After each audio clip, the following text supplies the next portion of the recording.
Buenos días a todos. Bueno, ya hoy hemos creado un podcast, una sección de noticias con periodistas creado con inteligencia artificial. Nosotros trabajamos con inteligencia artificial. Es necesario debatir este tema de el chantaje que le hizo Sandro Castro al pueblo de Cuba. Por eso nosotros hemos hecho un análisis a fondo. Llevamos unos cuantos días haciendo este tipo de análisis para desentrañar todo este tipo de manipulación de la dictadura cubana. Vamos a ir directamente a la entrevista de los periodistas. Estamos abiertos a recibir cualquier tipo de opinión de nuestro público. Recuerden que estamos transmitiendo por la radio también. Si es de su gusto, si ustedes quieren apoyarnos, pueden coger el enlace de nuestra radio y compartírselo con su familiar en Cuba, ya que estamos transmitiendo en una frecuencia muy baja y funcionamos hasta por la red 2G en Cuba. Recuerden que esto lo estamos haciendo en apoyo del pueblo cubano. Somos un equipo de trabajo, unas cuantas personas de redes sociales, streamers, youtubers, que estamos trabajando incansablemente para llevar la información al pueblo de Cuba, aunque tengan mala conexión. Bueno, sin más, continuamos entonces con... Y sentado allí, pues con una cerveza cristal bien fría en la mano, está el nieto del hombre que diseñó el sistema que hoy mantiene a todo ese país a oscuras. Es una imagen que parece sacada de una novela distópica, ¿no? Wow, sí. Y frente a las cámaras, este joven simplemente toma un sorbo y dice con una tranquilidad pasmosa que la mayoría de sus compatriotas ya no quieren el comunismo, sino el capitalismo. Así es. Y bueno, aunque suene a ficción, es el escenario real de una entrevista que ocurrió a fines de marzo de 2026. Y por eso empezamos con este análisis a fondo. Un espacio donde tomamos una pila enorme de fuentes recientes y extraemos las claves para entender qué está pasando realmente. Exacto. Hoy tenemos reportajes de CNN, informes demoledores de ONGs, como el Food Monitor Program, análisis macroeconómicos del Laboratorio de Ideas Cuba Siglo XXI y ensayos políticos súper densos. Mucha información, ¿sí? Demasiada. Y todo esto para diseccionar un evento mediático que ha caído como una bomba. O sea, Sandro Castro, el nieto de Fidel Castro, criticando al actual gobierno cubano y pidiendo libre mercado en televisión internacional. Claro, muy importante. Porque, a ver, nuestras fuentes contienen perspectivas políticas extremadamente... Hablamos de posturas sobre el comunismo, el capitalismo, el embargo de Estados Unidos y el propio gobierno cubano. Temas muy... Simplemente sintetizamos la información para que cada quien entienda el panorama completo. Exactamente. A ver, vamos a desempacar esto, empezando por esa escena en La Habana. El periodista Patrick Hoffman, de CNN, entra al apartamento de Sandro Castro. Ajá. Sandro tiene 33 años y lanza frases que de verdad sacuden cualquier preconcebida sobre su familia. Sí, porque afirma textualmente que, y cito, la mayoría de los cubanos quiere el capitalismo, no el comunismo. Fuerte. Y dice que el presidente actual, Miguel Díaz-Canel, no está haciendo un buen trabajo. Y lo remata definiéndose a sí mismo con esta frase que es increíble. Revolucionario sí, comunista no. Wow. Es que, el choque cognitivo no está solo en las palabras, ¿verdad? Sino en la disonancia entre lo que él dice ser y lo que la cámara está mostrando en ese momento. Totalmente. Porque Sandro reconoce en la entrevista que la situación en la calle es dura, o sea que hay escasez. Sí. Pero a renglón seguido afirma, soy como un ciudadano más. Es casi cómico. Y argumenta que no recibe ventajas por su apellido, del cual dice sentirse orgulloso porque su abuelo, según sus palabras, tenía principios. O sea, llamarse así ciudadano más es, digamos, una excelente línea de relaciones públicas. Claro, suena muy bien. Pero se desmorona en el segundo en que analizas el entorno visual que describen los reportajes. Él está pidiendo los beneficios y libertades del capitalismo, pero lo hace protegido por una burbuja imparable. Para ponerlo en perspectiva, lo pensé leyendo las fuentes. No es como un político hipócrita normal. Es más bien como el hijo del estricto director de una acción de máxima seguridad, ¿no? Ajá, buena analogía. Que se va de vacaciones a un resort de lujo mientras su padre impone encierros solitarios y racionamiento a los reclusos. O sea, exige privilegios de hombre libre, pero su inmunidad proviene directamente del control absoluto que su familia ejerce sobre los demás. Y esta analogía ilustra perfectamente de un sistema Claro. en nuestro diario Las Américas y Cibercuba subrayan que Sandro no habla desde la precariedad de la calle. Para nada. Él habla desde el monopolio. Exige libre mercado porque él ya tiene el capital y la infraestructura para dominarlo. Exactamente. Algo que el sistema le niega sistemáticamente al resto de la población. Y el archivo documentado en estas fuentes demuestra que esta ostentación no es un accidente de un día. O sea, retrocedamos un poco, a 2021. El año de la pandemia. Sí, la pandemia está destrozando la economía global, Cuba atraviesa una crisis severa y Sandro se hace viral. Uf, ese video. Lo vemos conduciendo un Mercedes-Benz a 140 kilómetros por hora por una carretera completamente vacía, jactándose a la cámara de que a veces hay que sacar los jugueticos que están en casa. Los jugueticos. Sí. Y fíjate, 2 años antes, en 2019, durante una crisis nacional donde el país literalmente se quedó sin combustible y, o sea, las ambulancias no podían operar, Las ambulancias, exacto. él subió fotos presumiendo su auto con el tanque lleno a reventar. Es que es increíble.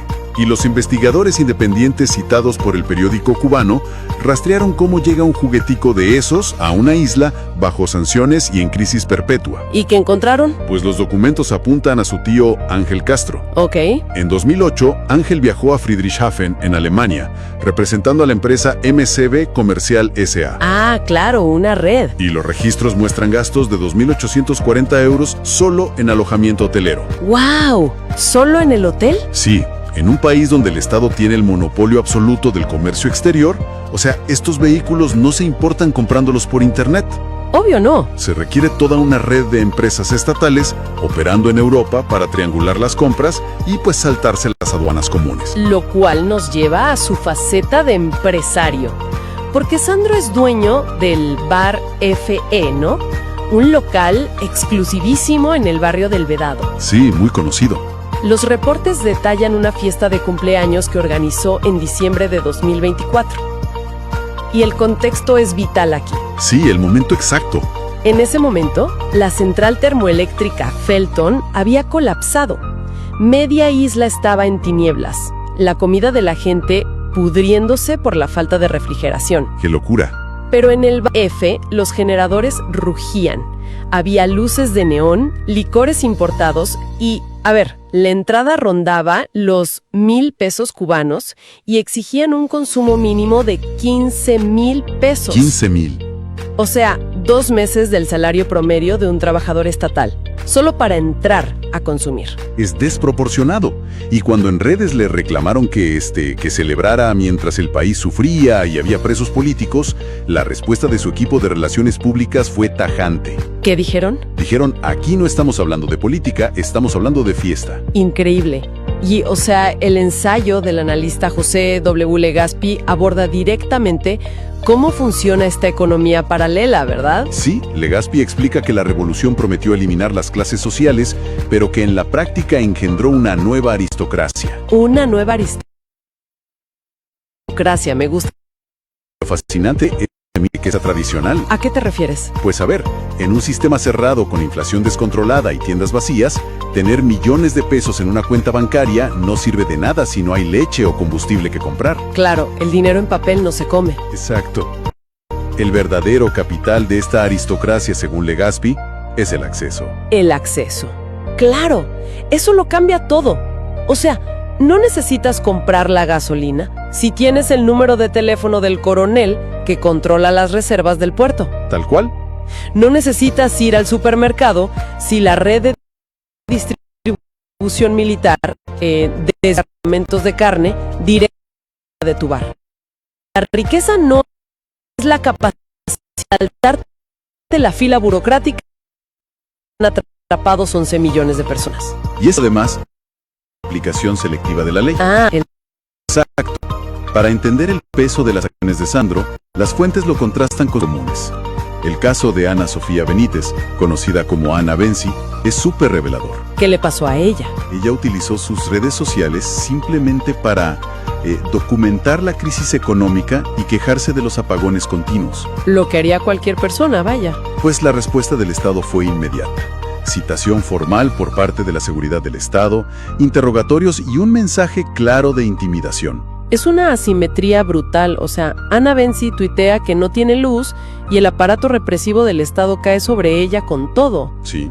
Pero Sandro Castro se sienta frente a las cámaras de la cadena de noticias más grande de Estados Unidos, dice que el comunismo es un fracaso, que el presidente es incompetente y no hay redadas. Nada. No hay citaciones, no hay consecuencias legales, simplemente se toma otra cerveza. El portal Cubitanao lo resume a la perfección cuando señala que en la isla no todas las críticas pesan igual. Es que no pesan igual.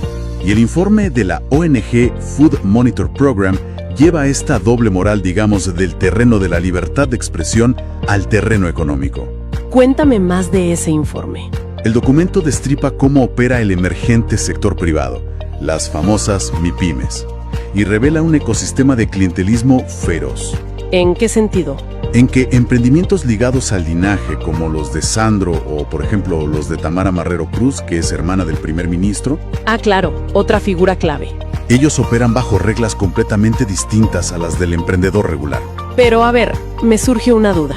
Detengámonos ahí. Sí, dime. ¿Cómo logran esquivar las reglas legalmente?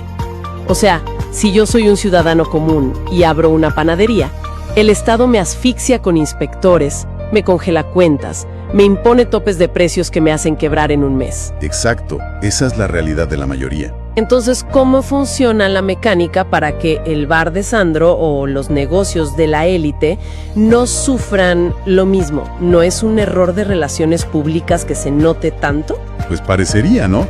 Pero fíjate que el mecanismo legal existe y es la exención de fiscalización a través de la integración vertical. Integración vertical del Estado. Sí, el informe detalla que estas MIPYMES de la élite no operan de manera aislada. Están conectadas directamente a las empresas importadoras del propio Estado. ¡Wow! Entonces, cuando un inspector estatal ve que los insumos de un bar privado provienen de los almacenes controlados por el sector militar, pues la inspección simplemente se detiene. Ah, o sea, son intocables desde el origen.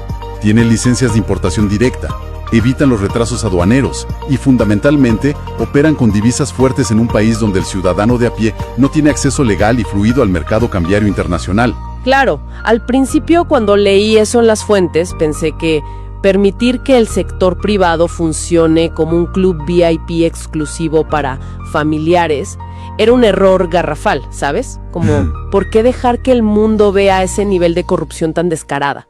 Sí, parece contraproducente. Pero viendo cómo controlan los puertos y las inspecciones, me doy cuenta de que no es un error de relaciones públicas. Es una característica de diseño. Totalmente. Quieren que sea tan obvio para mandar un mensaje. O sea, la economía puede abrirse al sector privado, pero el dinero real nunca va a salir del círculo íntimo. Exacto. El diseño del sistema exige que la acumulación de capital privado solo ocurra en manos de actores que ellos consideran políticamente confiables. Claro, el linaje. Y esta ingeniería social y económica tiene raíces históricas muy profundas. No es de ayer. El informe del Laboratorio de Ideas Cuba Siglo XXI, que se titula Cuba, Totalitarismo y Haitianización, rastrea el origen exacto de esta estructura. Un informe potentísimo, por cierto. Y hay un detalle sobre este informe. El autor tuvo que usar un seudónimo, Agustín Pantoja. Sí, leí eso, por seguridad. Porque publicar este nivel de escrutinio macroeconómico bajo su nombre real implicaría penas de cárcel inmediatas. Es que los datos que expone, digamos, este Pantoja te dejan helado. Describe un país cuya infraestructura está colapsando, con crisis de sanidad pública por basura acumulada en las calles. Sí, imágenes terribles. Y niveles de pobreza extrema que están llevando a los sociólogos a utilizar el término haitianización. Un término fortísimo. Y para entender cómo un país llega a ese punto, el informe nos lleva a un momento clave histórico: la ofensiva revolucionaria de 1968. Ese año 68 es el punto de no retorno, porque el informe detalla cómo el Estado decidió liquidar absolutamente toda la propiedad privada que quedaba. Toda. ¿De un plumazo? De un plumazo confiscaron 55,000 pequeños y medianos negocios. Y la logística de esto fue devastadora, porque no expropiaron grandes fábricas nada más. No, fueron por lo pequeño. Enviaron comités de intervención a confiscar puestos de frituras, talleres de reparación de zapatos, barberías, carritos de venta de comida. Hasta el último sartén. El Estado asumió la tarea de administrar hasta el último sartén de la isla, convirtiendo a emprendedores eficientes en empleados estatales desmotivados. Y el impacto de intentar microgestionar hasta el vendedor de maní de la esquina, pues hundió la capacidad productiva del país. Totalmente. El documento arroja una estadística letal. En los años 50, Cuba producía el 80% de todo lo que consumía. 80%. Hoy apenas produce el 20%. Era la exportadora de azúcar más importante del planeta y hoy, increíblemente, tiene que importar azúcar para abastecer a su propia población. Es una tragedia económica. La industria cafetalera y ganadera fueron diezmadas. O sea, el Estado aniquiló la producción interna y entonces tuvo que buscar una nueva forma de sobrevivir. Y esa nueva forma de supervivencia es lo que el informe describe como la mutación hacia un Estado mafioso postcomunista. Estado mafioso postcomunista. Y la columna vertebral de esta mutación es GAESA, el Grupo de Administración Empresarial de las Fuerzas Armadas. Aquí es donde los números asustan. Sí, porque este conglomerado militar controla el 70% de la economía de la isla y el 95% de sus finanzas. 95%. La mecánica de GAESA es absorber las divisas fuertes antes de que toquen la economía pública. A ver, para que quede súper claro cómo opera este monstruo financiero. Si alguien tiene un familiar en Miami, ¿no? Y envía $100 de remesa. Ajá. O un turista paga una noche de hotel en dólares. Esos dólares no van al presupuesto del Ministerio de Salud ni al Ministerio de Energía para arreglar la red eléctrica. Para nada. Esos dólares entran directamente a instituciones financieras controladas por militares como el Banco Financiero Internacional. Ellos retienen la moneda fuerte y a cambio el ciudadano recibe un crédito digital en una tarjeta. Sí, el dinero virtual. Exacto, que solo puede gastar en tiendas del propio GAESA, comprando productos que ellos mismos importan con un margen de ganancia enorme. O sea, han secuestrado la circulación del dólar por completo. Es un ciclo perfecto para ellos. Y claro, mientras el conglomerado militar desvía los recursos de la infraestructura nacional hacia la construcción de más y más hoteles de lujo que muchas veces están vacíos, se necesita una narrativa externa. Una excusa. Exacto, una narrativa que justifique los apagones y el hambre ante la población. Y aquí el ensayo de Legazpi analiza el embargo de Estados Unidos desde esta óptica específica. A ver, explícame eso manteniendo nuestra regla de imparcialidad, claro. Por supuesto. Legazpi detalla que el embargo es, objetivamente, una restricción comercial real que encarece las operaciones internacionales. Eso es un hecho. Sí. Sin embargo, su análisis profundiza en cómo el gobierno cubano ha transformado esta política exterior en una verdadera religión política interna. Es la excusa maestra. Leyendo a Legazpi, te juro, se me vino a la mente la imagen de una junta corporativa que entra a una empresa súper exitosa, ¿no? Sí. Roban todos los fondos de pensiones, despiden a los ingenieros más capacitados, trasladan el presupuesto de mantenimiento a sus cuentas personales en paraísos fiscales. La desangran. Y luego, cuando la fábrica se incendia porque nadie le dio mantenimiento a las calderas, convocan a una rueda de prensa para culpar a un competidor externo que no les quiso vender repuestos. Es una analogía muy cruda, pero según el ensayo, así funciona. El embargo funciona como una cortina ideológica perfecta. Le permite al Estado explicar la falta continuada de alimentos o medicinas sin admitir el fracaso sistémico del monopolio estatal y de GESA. Claro. Se rompe el contrato social totalitario, porque el Estado ya no garantiza el bienestar mínimo, pero al mismo tiempo le exige a la población una austeridad heroica. Sí, aguantar por la revolución. Exacto, en nombre de la resistencia frente al imperio, mientras la cúpula, como vimos con Sandro y su refrigerador LG, vive con estándares de consumo capitalistas. Y aquí es donde esto se pone realmente interesante. A ver. Porque con todo este panorama macroeconómico claro, o sea, GAESA reteniendo los dólares, el embargo como escudo narrativo, el país colapsando, volvamos a la entrevista de Sandro en CNN. Ajá, el punto de partida. ¿Qué está haciendo realmente? O sea, ¿Es un joven inmaduro que no mide sus palabras y ya? ¿O hay una estrategia política fría y calculada detrás de renegar del comunismo en televisión global? Se había cruzado. ¿Qué pasó? El detonante visual fue una fotografía de Sandro posando alegremente con una bandera de los Estados Unidos. Uf, la herejía máxima para ellos. Totalmente. Ernesto Limia, que es un intelectual del ala dura oficialista, publicó una condena implacable. Lo llamó imbécil directamente y lo acusó de deshonrar la memoria de Fidel Castro. Pero la estocada final no vino de un ensayista cualquiera. No. Vino de Gerardo Hernández, que es un ex espía condecorado como héroe de la República, y el coordinador nacional de los comités de defensa de la Revolución. Básicamente el jefe de la red de vigilancia vecinal. Exacto. Y él compartió la crítica de Limia en sus redes sociales y le añadió una sola palabra, en letras mayúsculas: amén. Amén. Y nuestras fuentes interpretan ese amén no como un simple comentario de Facebook, ¿verdad? Sino como una directiva, la orden extraoficial de que la burbuja de inmunidad por linaje había caducado. Exactamente. Ese amén autorizó al oficialismo a atacar a uno de sus suyos sin repercusiones. Y el perfil que hizo The New York Times en marzo de 2026 capta esta tensión perfectamente. ¿Qué dice el Times? Titulan que es el nieto de Fidel que satiriza al régimen desde el privilegio.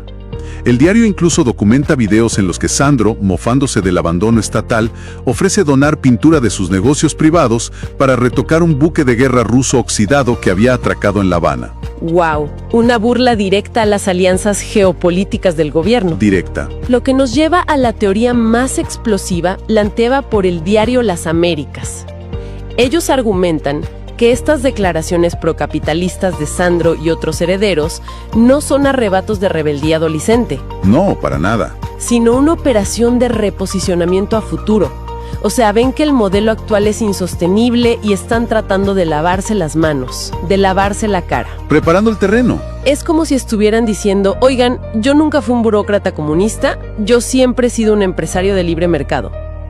Quieren asegurarse de que, si el sistema colapsa, ellos amanecen al día siguiente como los nuevos oligarcas del país.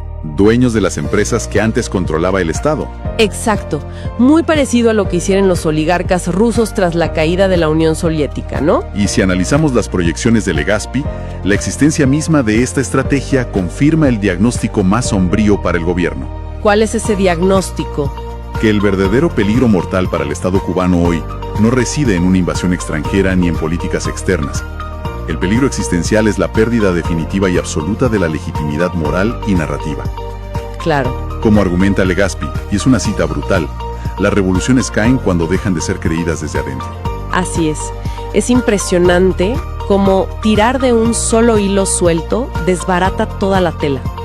Comenzamos con la imagen, digamos, superficial de un hombre conduciendo a 140 kilómetros por hora en un Mercedes-Benz y abriendo una cerveza en CNN. Sí, la punta del iceberg. Y al escarbar, revelamos toda la maquinaria, la arquitectura de acceso y clientelismo, el secuestro de la economía por parte de Gaisa, las tácticas de represión selectiva y una élite joven preparándose para capitalizar las ruinas de la ideología de sus abuelos. Esto demuestra por qué el escrutinio cruzado de reportajes y datos macroeconómicos es tan vital. La verdadera comprensión de una crisis nunca está en la anécdota mediática nada más. No, nunca. Está en entender la infraestructura legal, histórica y militar que hace posible que esa anécdota exista. Totalmente de acuerdo.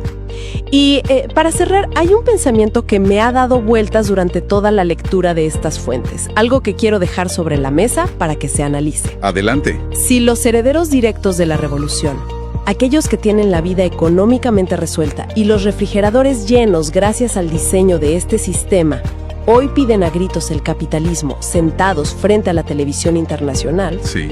todo.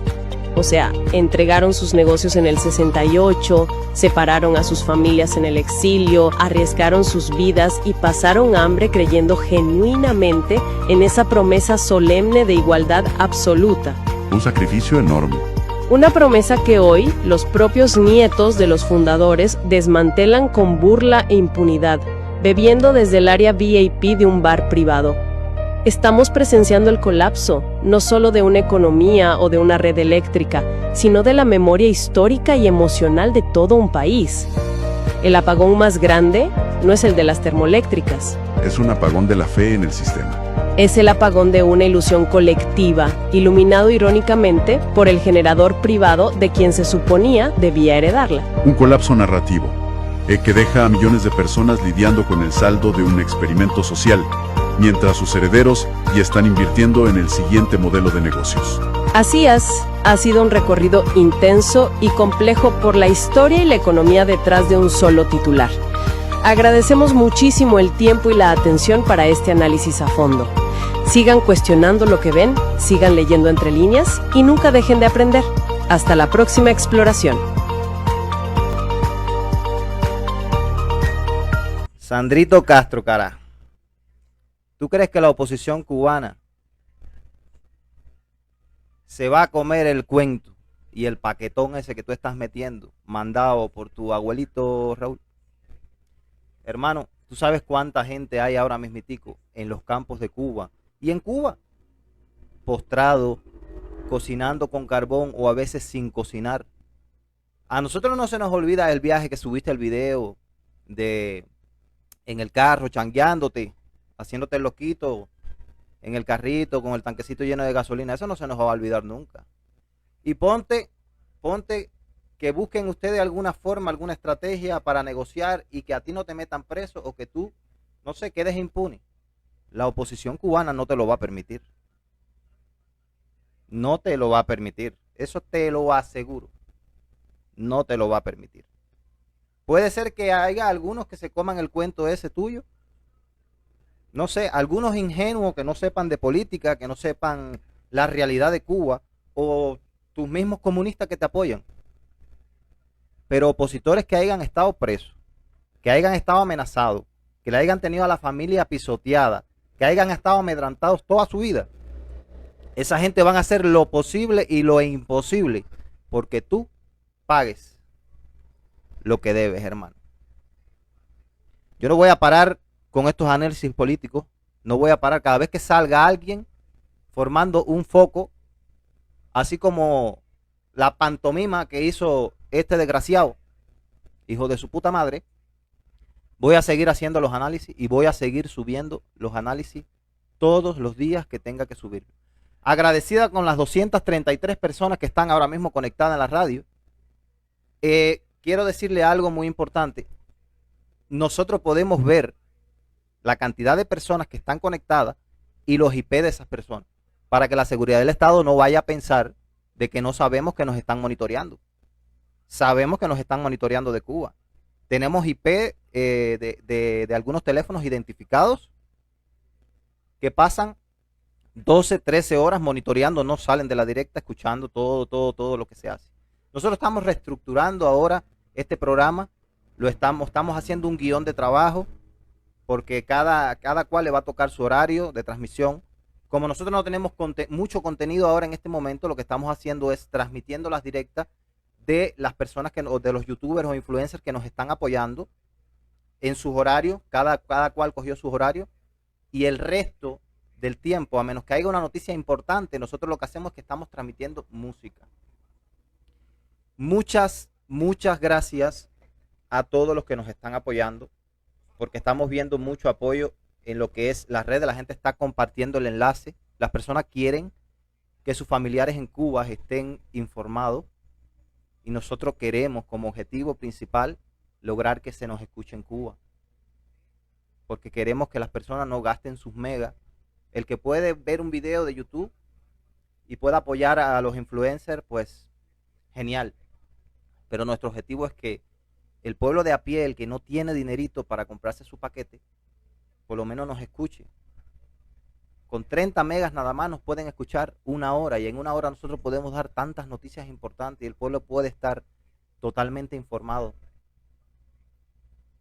Así que nada, señores, muchísimas gracias de corazón a toda esa gente que nos están apoyando, que están compartiendo nuestro enlace, que ponen el enlace de la radio en su perfil o que lo comparten en grupo, porque estamos viendo la diferencia de las personas que se están conectando. Hay mucha gente que entra y sale, pero hay mucha gente que se pasan buena parte del día escuchándonos, escuchando la música que ponemos y las noticias a la hora. cada vez que William, que es la persona que en este momento más nos está apoyando, ahora comenzó Yamila también a apoyarnos, muchas gracias y un saludito, hermana, desde aquí, desde este programa. El primer día que William comenzó la transmisión, nosotros tuvimos un rating de 1.500 personas, señores. Casualmente a mí no se me ocurrió mirar cuántas personas desde Cuba nos estaban mirando, porque yo estaba aprendiendo a trabajar con el programa, pero ya sé trabajar, ya yo puedo saber cuántas personas están escuchando desde Cuba y cuántas personas están escuchando de otra parte de otros países, según la latencia de la señal, los IP y todas esas cosas. Señores, de verdad, muchísimas gracias por el apoyo. Y nada, esperar que este proyecto de radio camine y que las personas en Cuba de pocos recursos puedan escucharnos, puedan estar informados. Y nada, un abrazo para todos y muchísimas gracias por haber escuchado este análisis a fondo. Gracias, de verdad.